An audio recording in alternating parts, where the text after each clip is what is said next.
It's another episode of Coach Success Stories. I'm Patty, aka Craig Patterson. With us, we have Aaron. I think it's Wordmuller. How do we pronounce your Yep, last name? Wordmuller. word Mueller. Got it right. Aaron's down in San Clemente, California, or actually Dana Point, right beside San Clemente, one of my favorite places in the whole world. What's the name of your gym, Aaron? I work at Beach Cities Fitness, home of CrossFit Dana Point. CrossFit Dana Point, yeah. So that's Zach Kepner's gym, right? Yes, sir. Yeah. How long you been there? I actually just celebrated 2 years right at the beginning of February. Cool. All right. I know Dana, right? Zach's been with us for a few years now, and he was really resistant. And we had one of his best friends just torturing him forever to get in there. So I think this has been a pretty good success for him. So why don't you take us back to end of high school? I kind of like to get a feeling for people like, were you good at school, not good at school? Because I get the whole broad range in this industry. Some people get like I PhDs in electrical engineering, and other people are like, nah, that shit wasn't for me. So tell us a little bit about yourself. Let's so go all the I way back. I have quite an interesting end to my high school experience. I grew up in Laguna Hills, about 20 minutes up the freeway. So I grew up basically in this area of Dana Point, San Juan, San Clemente. That's where a good portion of everything happened. But I was not a huge fan of the California high school system. So during my junior year, I took the CHESP, which was the test out of high school. So I went on spring break my junior year and never went back. I then went to Orange Coast College right off the bat in that summer session. I was on a crew team there for 3 years during the height of COVID. So I got out right before COVID hit, and I went straight into Orange Coast College. I was a film major, did not expect my life to turn into the fitness industry, but that is exactly what ended up happening. In 2021, during my third year of crew, I actually applied for the gym on Indeed and as a social media assistant. So I was not doing anything with fitness related at all. About a month after that, they finally got me to start actually working out at the gym. And within 6 months, I had my L1 and was starting to coach classes. Pretty shortly after that, Zach got me on the MadLab program, and I started personal training and taking on our no sweats and intro clients, which has been Wow. amazing. Wow. Yeah. And you're enjoying this so far? I absolutely love it. It is so rewarding to be able to help people achieve their goals, especially when it comes to our area. Dana Point is a bit more of an older crowd, so a lot of my clients are just trying to be able to pick up their grandkids. And the other biggest thing is being able to paddle on a surfboard, which I think those are two very good goals to have. So Yeah, you can see my thing in the back, and that's one of my goals in life is to be able to surf. I got out surf one time about 10 years ago in Costa Rica by a 70-year-old lady, and I was like, yeah, I wanna be able to do that. So it's interesting because we get people from all walks of life, all levels of education, and a lot of different levels of experience. So the ones that I'm most familiar with, and when we do these podcasts, I do a lot with gym owners, and I've recently started with the coaches because it's like, okay, let's find out those stories. yeah. Because I mean, MadLab is coach centric, and if there's one thing I can say, it is designed for someone like yourself to see a full time living in. So, did you have what was your sort of preconceived notion of the fitness industry and working in it? What came to mind? So working in it, I never really thought that it could turn into that much of a full-time job. A lot of CrossFit coaches in our area do work second jobs, and the CrossFit gyms typically are their second jobs where they just kind of coach for fun because they enjoy it and it's just group classes. I hadn't really thought too much about being a personal trainer. I had quite a few friends on my crew team that were taking that like personal training route. And I thought I really admired that it was a very entrepreneurial venture to go into. I like that a lot, but I didn't think I would be able to know enough about fitness, the human anatomy, or anything really to be able to do it myself. And then just working at the gym, being surrounded by so many problems, and then seeing the ways that we got to the solutions for those clients, I feel like I just learned and absorbed a lot. And then MadLab has really helped put that all into perspective, as well as fill in the gaps between what I knew and what I didn't know. So it's been beautiful to watch, learn. How long you been in the professional coach development program? And I take it you're with Derek, right? Yes, I am. It's been just about a year. I've been taking quite a while to do it, but there was a lot going on. I also work a couple jobs, but just living in Dana Point's how it has to go. So I've been working on it for about a year. I've been really into it for the last few months and really getting through the by the numbers, as well as all the additional other readings and such. How many first day consults one-on-one have you done so far? Think I've done around 20, 22, something like that. And I've done quite a few. and since when? Since the last 6 months or since the last year? Or when did you start doing your first consult? I believe I started in October of last year. Oh wow, that's Yeah. yeah. So that when I interview coaches that that haven't come from the outside world, Mhm. right? So when I interview people from the outside world, I know exactly how to go about doing this. So today we're gonna wing it from someone who's just come right into it, Yeah. and we're gonna figure this out together. So I like to just speak off the cuff. And when I interview people that were, they worked in Bali's, or they worked in Gold's Gym, or they worked for 4 different CrossFit gyms, or they were a personal trainer somewhere at Equinox, and then they somehow find MadLab and they talk about how shitty it was over there, right? Yeah. So most of them, the biggest fear would be that first day consult. You're there alone with a client. At this point, had you done the sales training? Had you done the Greg Mack I Rainmaker? actually just got access to the I'm assuming you're talking about the Rainmaker. Yeah. So the Yeah, I sales just got course. access to that. So I started a little bit on it this week, but Wow. So you did 20 consults without actually having all the sales training.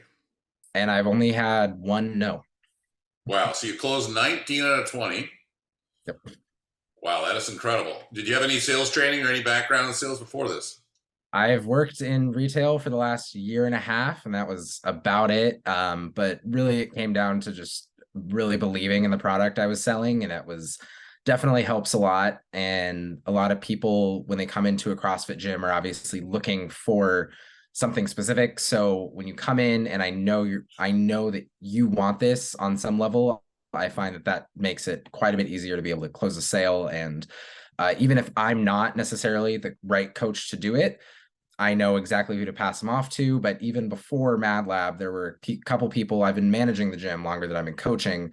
So there were a couple people that talked to me and really liked my attitude and my views towards the gym. And they even got into no sweats and things like that. We've had people come in for InBodies that have now been personal training clients for over a year and a half. So for me, it's really just about really loving the product that I sell.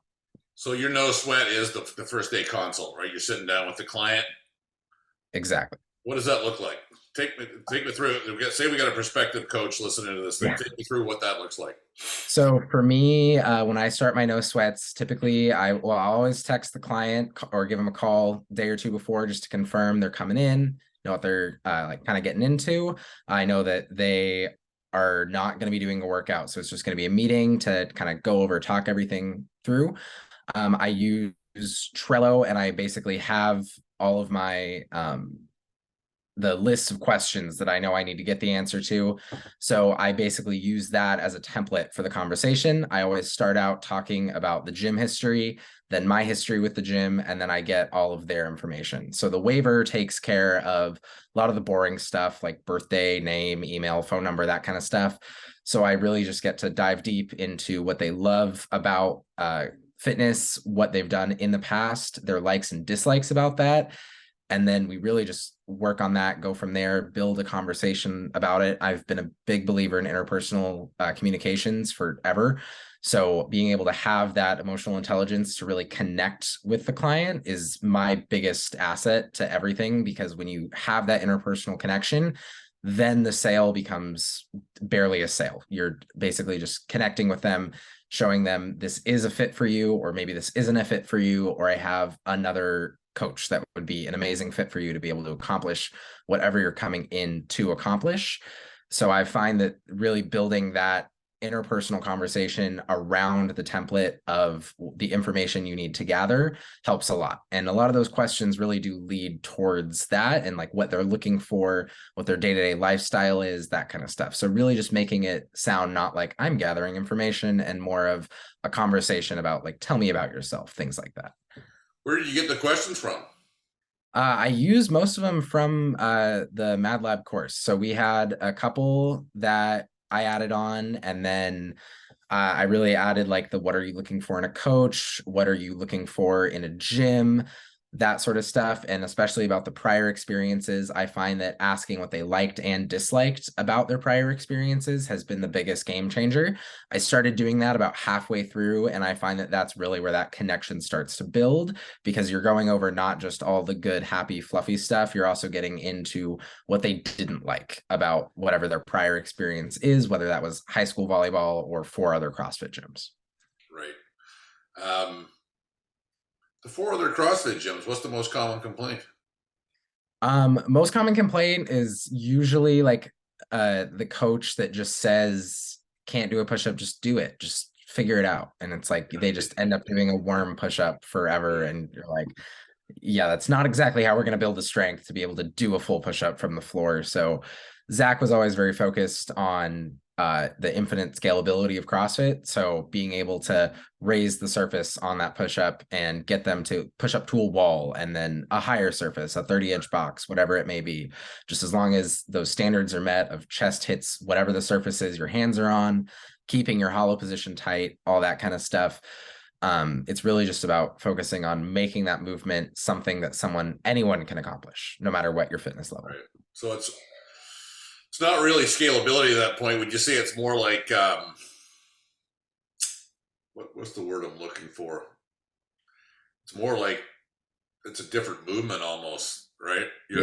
You're what's the word I'm looking for? I just can't find it in my head today. Substitute, something like that. I don't know. Yeah, I mean you're using all kinds of different movements to get to an end goal of a specific movement. So you're not really scaling the same movement with different weights. You're actually changing the movement itself, right? Yeah. Okay.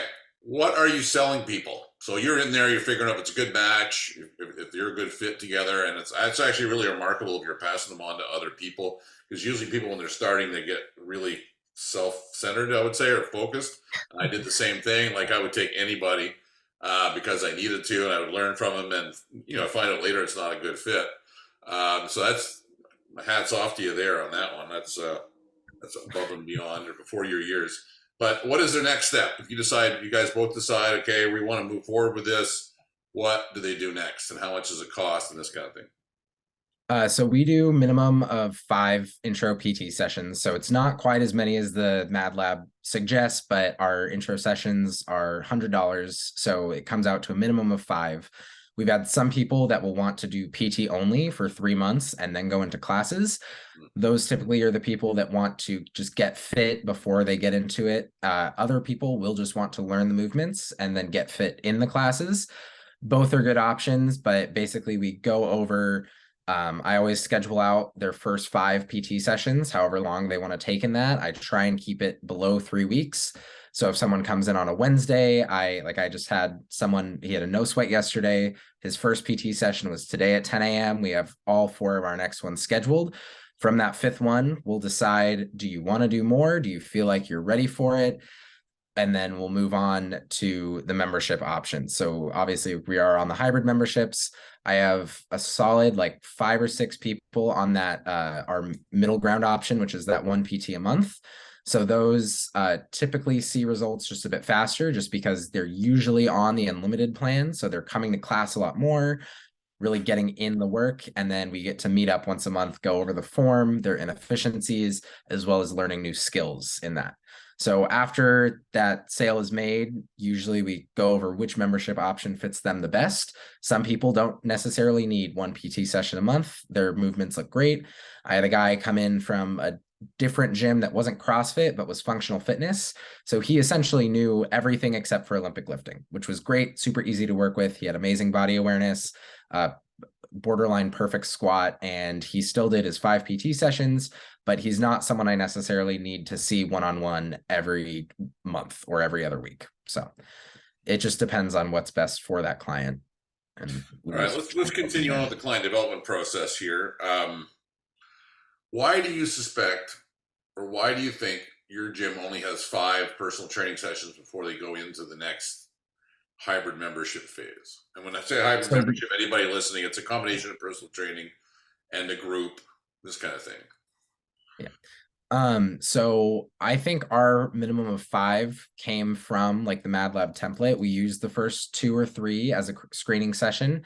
Some people, I'll screen their hinge and it looks just fine. And I don't need to do a whole lot other than just keep getting them some reps in so I can move on to all the next steps. We've found that 5 is that like absolute bare minimum. We try and go for more than that because the more they do, the more prepared they will be for the classes. But we hit those 5 and then everything else will eventually translate in classes. Our classes do tend to be less than 10 people, depending on the time of day. We have 2 or 3 classes a day that get over 10 consistently. But if a client shows up to a 7:15 a.m. class and there's 2 people that have been doing CrossFit every day for the last 4 years, and then that coach can also focus a little bit more on the new person who is still trying to learn the movements.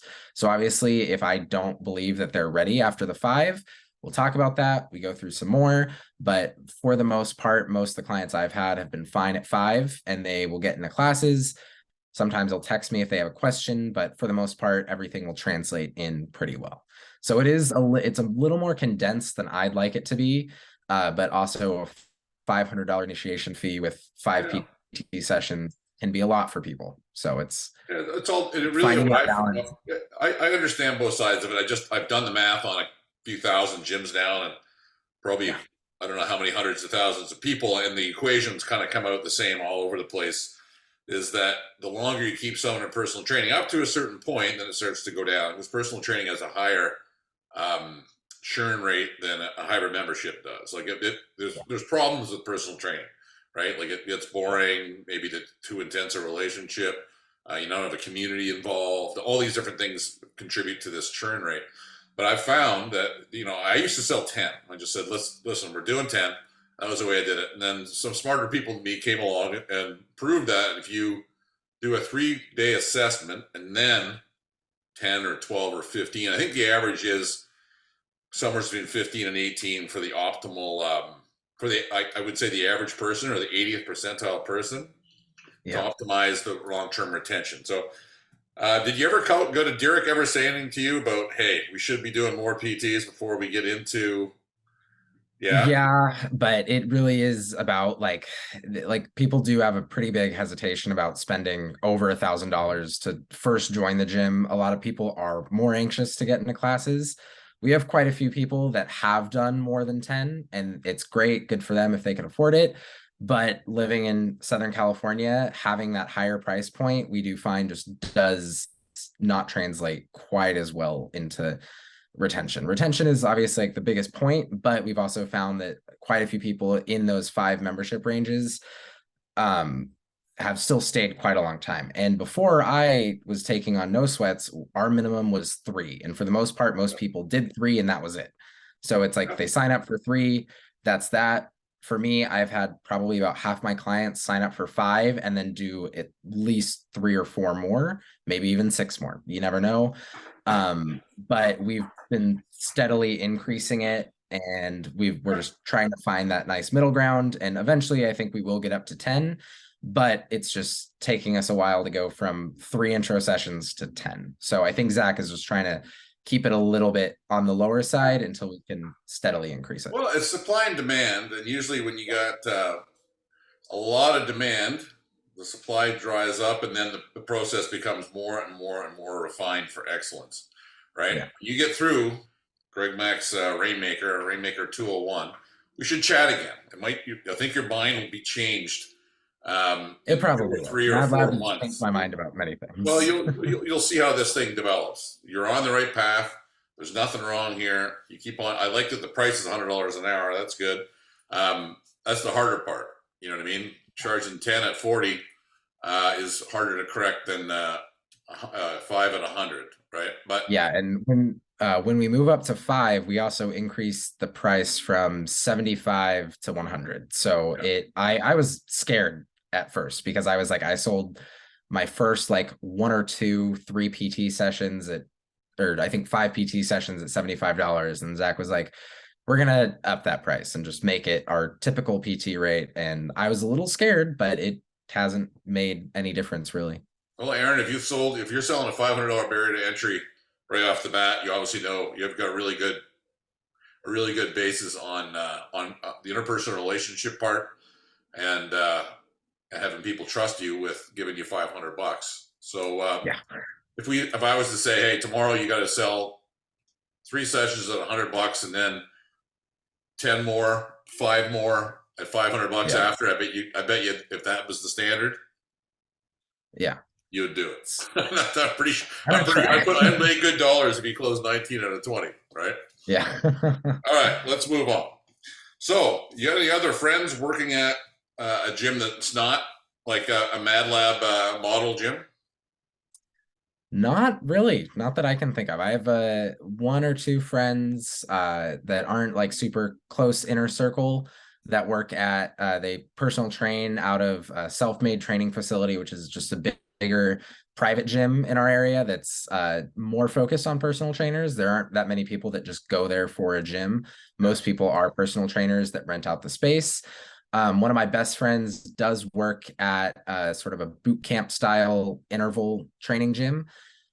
His gym it's a fine gym, used to be a much better gym, but it's not a great example because the owners just stopped caring a few years ago and it's gone very downhill. So it like they don't do any form of like hybrid membership. Best way I can describe it is like the ideal gym for a class passer. Anyone can show up and kind of get through it. You're not necessarily going to get as good of a workout in as if you knew what you were doing. But some of their clients have been there for 10 years and haven't really seen as much progress as they should be for being a part of a gym for 10 years. And are you sharing with your friends that are, well, that friend and maybe the guys from crew about how you're getting paid or like, how do you see a future for yourself here and how do they see a future for themselves over there, I guess is where I'm getting to. Yeah, so a little bit, a lot of the personal training friends are doing pretty well for themselves just because they are in pretty affluent areas and they have pretty strong fitness backgrounds, that kind of thing.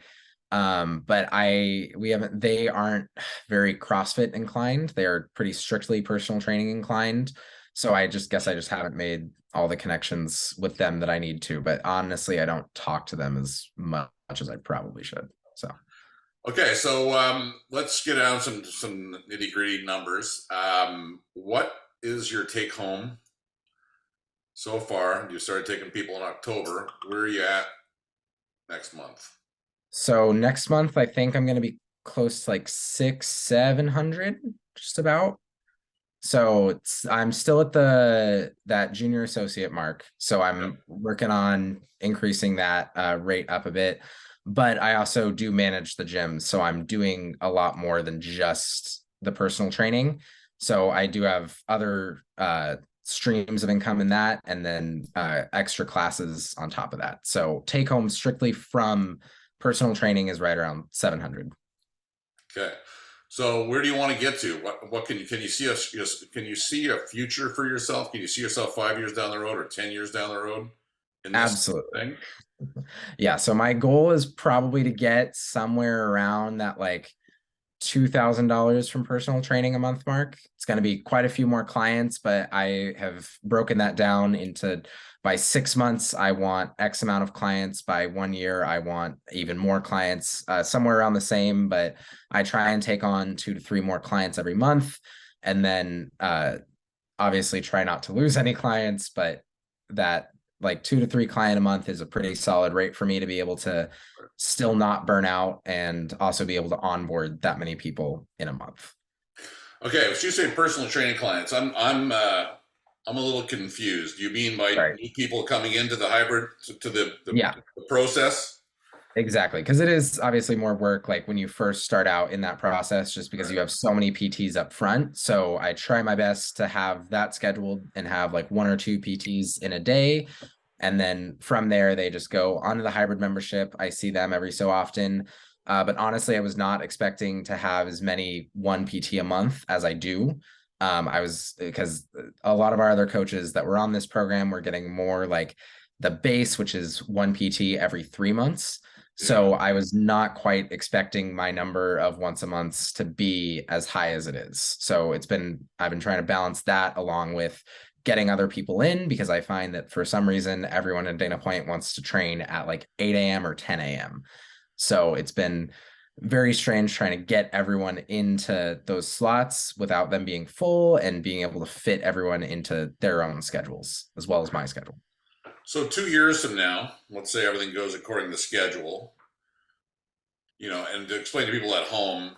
Actually, can you maybe this is a good little test of your knowledge of the MadLab system, and explain to people at home. Explain to people at home how you get paid. Like, how is it in 2 years' time, or 5 years' time, or 10 years' time? This looks like a good. You can see the numbers, and this Mhm. looks good. Explain to people how you are compensated. So you're compensated by percentage of sales. So it's on performance-based pay. When you have a new client that's coming in, they are going to pay typically, usually at least double to triple, maybe even 4 times as much as their monthly membership cost will be.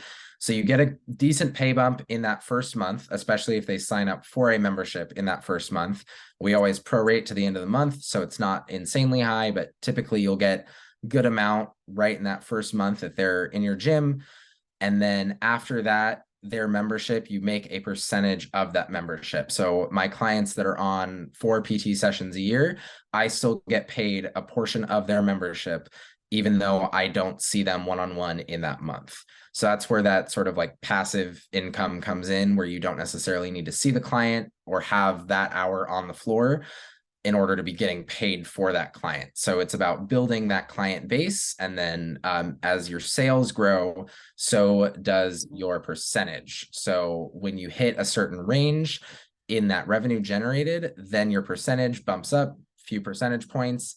And then you get to make a little more off of all of those memberships. So the goal is ultimately to average out into that higher percentage range, and then you get paid more for the clients you do have. And then obviously the new clients, you also get paid at that higher percentage. Very good, very good. So let's say in 2 years you've got 40 clients. Is that Mhm. possible? I would say so. I think at the rate I'm going, I think I can make that work. That would be a pretty good goal. One of our old head coaches, we about 2 months after I was hired to be her assistant, moved to Texas to do firefighting. Finally got accepted into her academy. So she had, I want to say, around 60 clients, and it took her about 5 years to get there. So assuming I have about 20 clients now, I'd say that 40 clients in 2 years is pretty possible. So, and we also, and a lot of this was happening, ironically, we don't have a very big boom in January. For whatever reason, it's always a very slow month for us. February isn't exactly the best month either, sales wise, historically.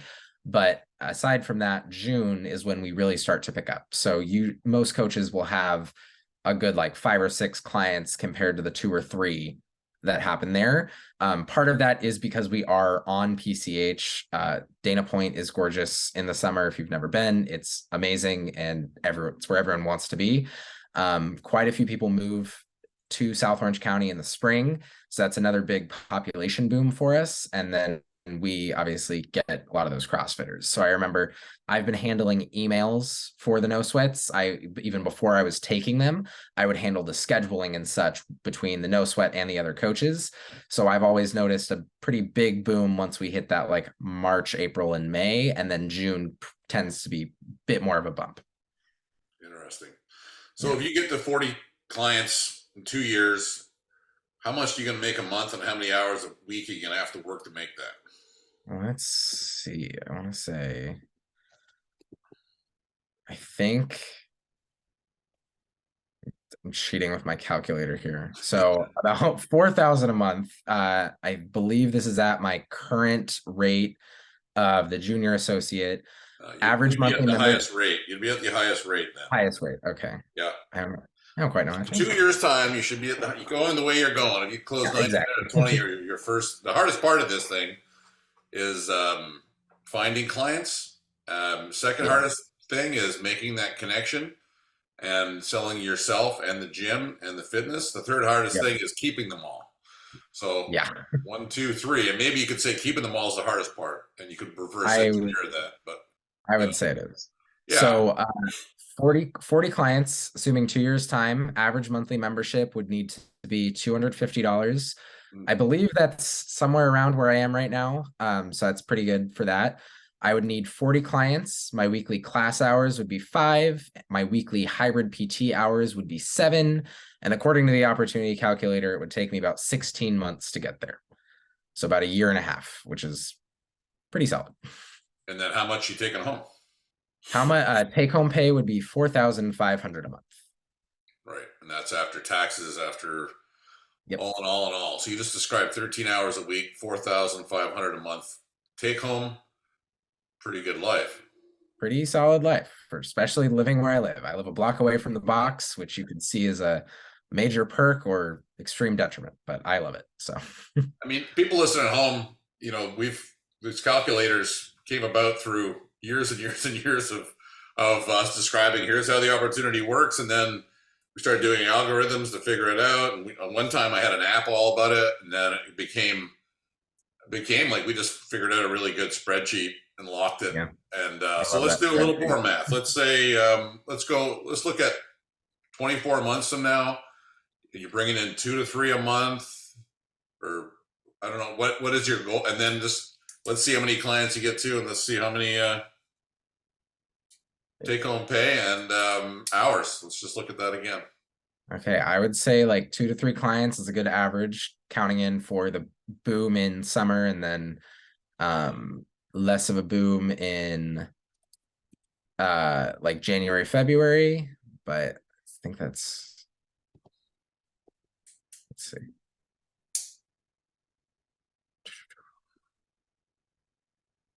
I want to say 5,600. Yeah, so this is California's got a lot of taxes before you actually get paid, right? So as Absolutely. an independent contractor, I'd be probably more like 8,000 a month, and then you get paid that and have to pay your taxes after. Yeah, just about, I think 75,000 for 24 months, 67 clients, and then 20 hours a week on the floor.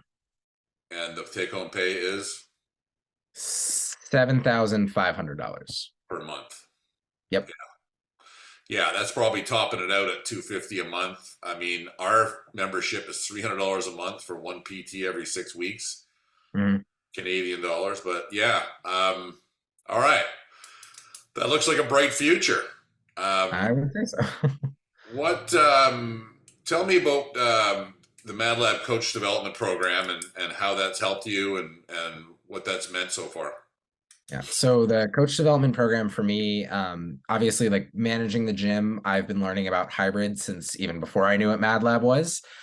Zach he kind of brought it up a couple times, but I didn't have a really full understanding of what the MadLab School of Business did. So I was not really selling hybrids, but I was starting the sale of hybrids even before I knew what was going on. So for me, going through the first like 4 units of MadLab was really just condensing down all the information that I kind of knew about from my job working at the gym already. And then after that has just been a lot more learning about the specifics of human anatomy. By the Numbers has been a great help for learning how to teach functional movement.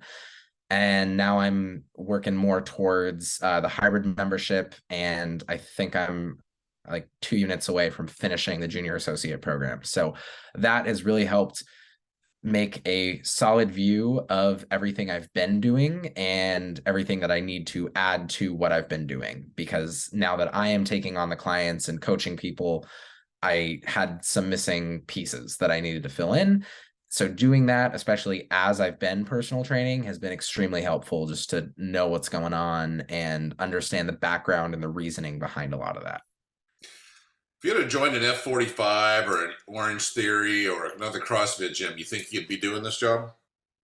Um, if I did join, or Let's just say, hey, would you be interested in a job in any one of those other gyms, or it, you think you ever could have got involved in it? I mean, without MadLab, maybe, just because Orange Theory in California pays like 100 grand a year. They pay ridiculously well for any other gym in the area. But I would not find it as rewarding, nor would I enjoy it as much as I do what I'm doing here. I truly believe in trying to have jobs that I don't feel like I need to take a vacation from. So for me, working at Beach States Fitness and working in the CrossFit gym with the community all around me is perfect and ideal. I wouldn't want to go to a gym where people just show up for an hour, maybe like hang out for 2 minutes after class and then go home. It's just not for me. I much prefer having fitness be a community as well as a job. Hmm. It's amazing that I didn't realize you could really do both as much as you can with MadLab. Awesome, man. Good. That's a testimonial in itself. Yeah.